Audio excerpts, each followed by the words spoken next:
Thank you so much for staying with us. Education is also receiving attention in Rivers State, and for Governor Nyesom Wike, the curricula of universities must be changed to improve the quality of graduates. He revealed this at the 29th convocation ceremony of the Rivers State University of Science and Technology.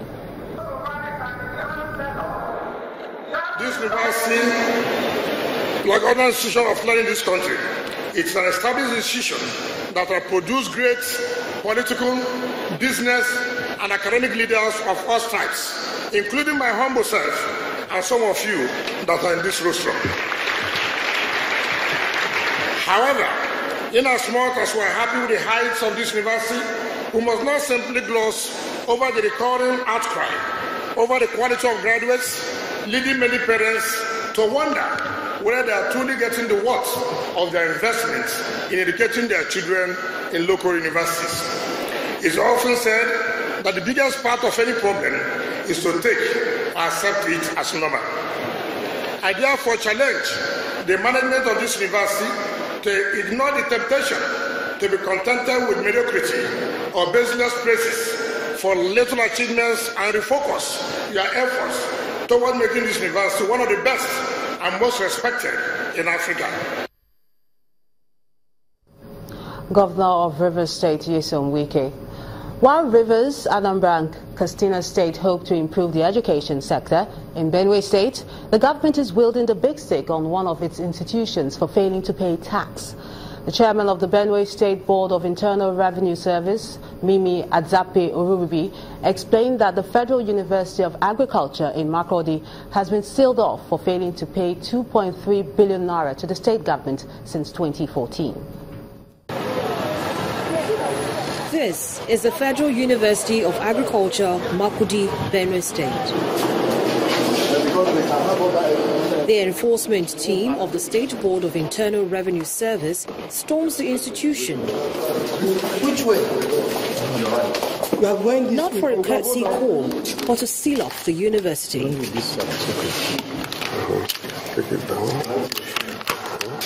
From one office to the other, they lock them up.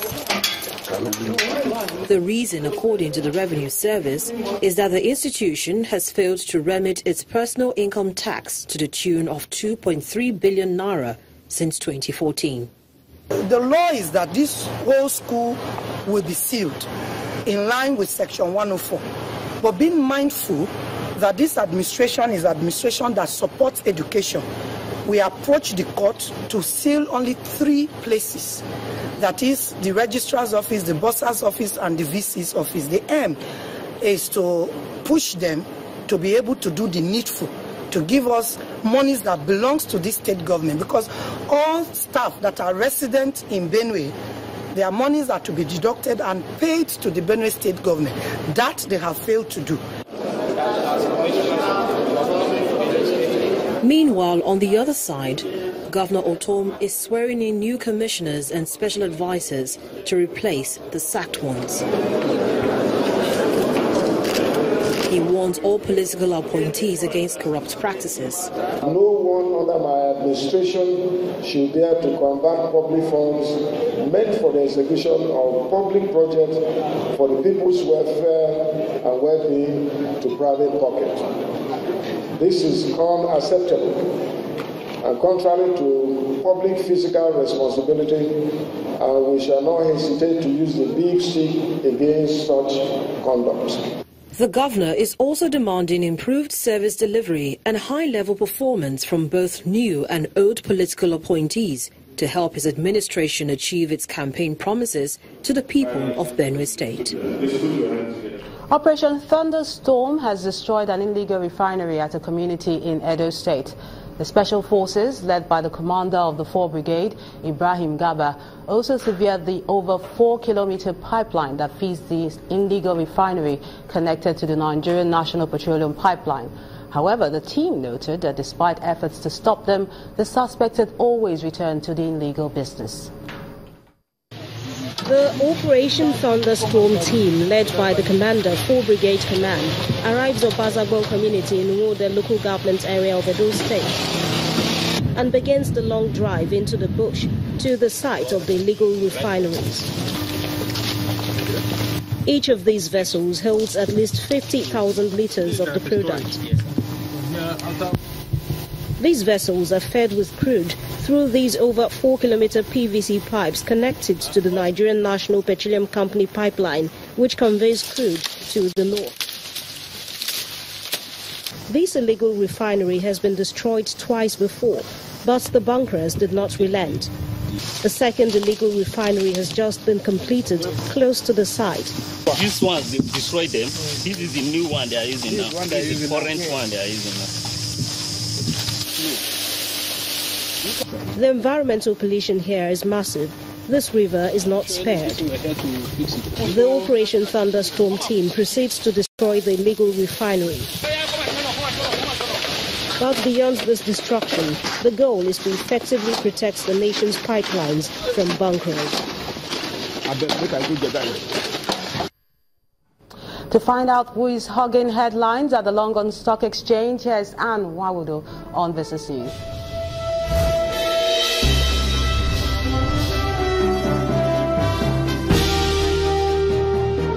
Yes, indeed. Thanks a lot, Melinda. And it's a very exciting news at this moment. The London Stock Exchange Group has launched a report listing 58 Nigerian companies among the fastest growing private businesses in Africa. According to the chief executive of the LSE, Mr. Xavier Rollet, the report for the first time identifies 343 most inspirational and dynamic private companies in 42 African countries. Prominent among the 58 Nigerian companies listed is 11-time award-winning station Channels Television as one of the most exciting and promising companies. Mr. Rollet says the report demonstrates the huge role small and medium enterprises are playing in driving African economies in skills development, high-quality jobs creation, and growth delivery. The Nigerian Stock Exchange is one of the domestic financial institutions commemorating the Global Money Week, which aims to educate children and youths about money management, savings, and entrepreneurship. In the spirit of the celebration, the exchange gathered some students to give them insight into the activities of the capital market and expose them to personal finance.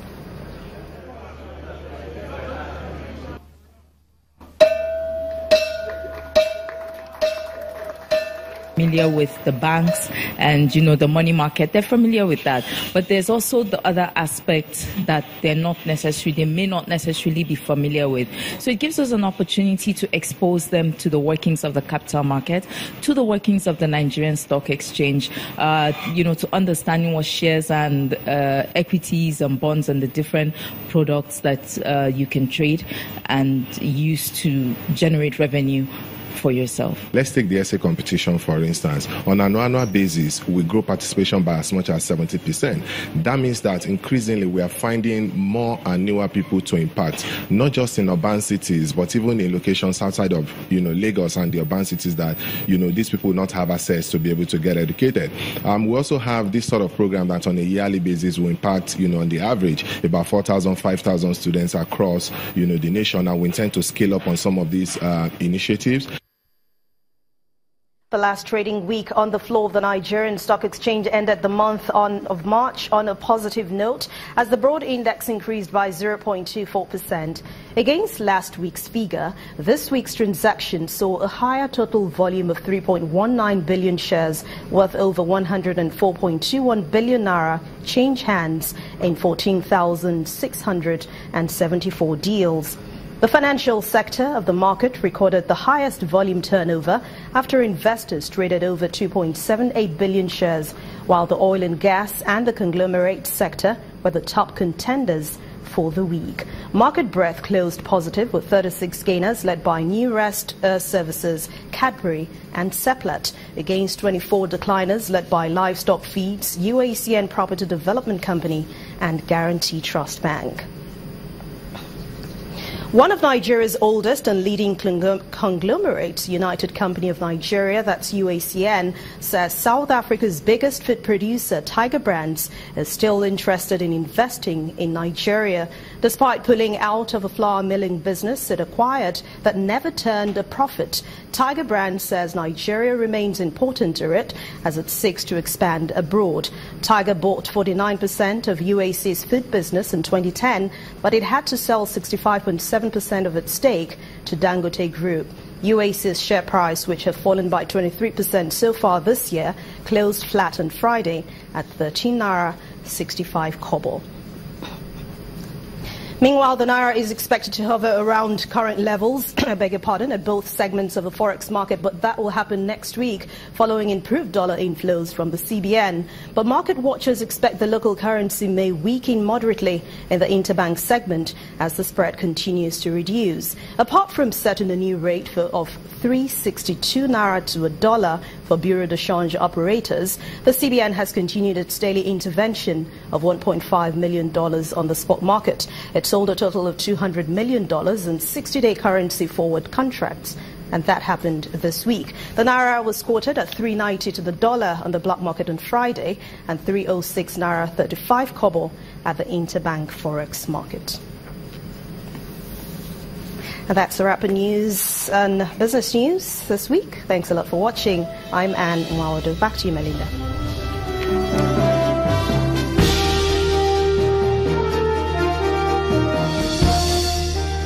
Many thanks, Anne. The International Organization for Migration, IOM, says up to 10,000 migrants stranded in Libya will be flown back to their countries this year. However, the IOM Chief of Libya Mission, Mr. Othman Belblessi, warns that the return can only play a limited role in tackling migrant flows towards Europe. The IOM scheme is meant to offer a way out to those stuck in Libya without money, work, or a means to move on. It is voluntary, with each migrant interviewed individually and able to change their mind at any time. In the past, the total percentage of those returnees, we were focusing on the most vulnerable. Of 20% of the returned population would receive reintegration assistance, and we used to call it individual reintegration assistance. In our programs last year, we raised this percentage to 50% in agreement with our donors, knowing that the program has two parts. The return, and this means also taking people out of the dangerous area or out of the risk. The reintegration is helping them to start a new life. The IOM flew 2,775 migrants back last year and is expecting to increase that number to between 7,000 and 10,000 in 2017 with new European funding. This year, 1,795 migrants have already been sent back and another 5,000 are seeking assistance to return. The agency has received a higher rate of request since late 2016, something the IOM chief attributes to worsening conditions inside Libya. To be honest, in the last 2 years it was a big constraint. Now this year we are getting more support for this specific program. Again, the integration component is directly linked now with the countries of origin and countries of return, and we are advocating for full reintegration packages for all the returnees because we believe all of them are vulnerable. If you reach this point and you have no means to go back home, then at least you need a chance to start a new life. Most have flown to West Africa, with Nigeria, Senegal and Mali topping the list. There have also been returns to East Africa and Bangladesh. The average cost of returning and assisting a migrant is about €2,000. Funding for the program comes mainly from European states.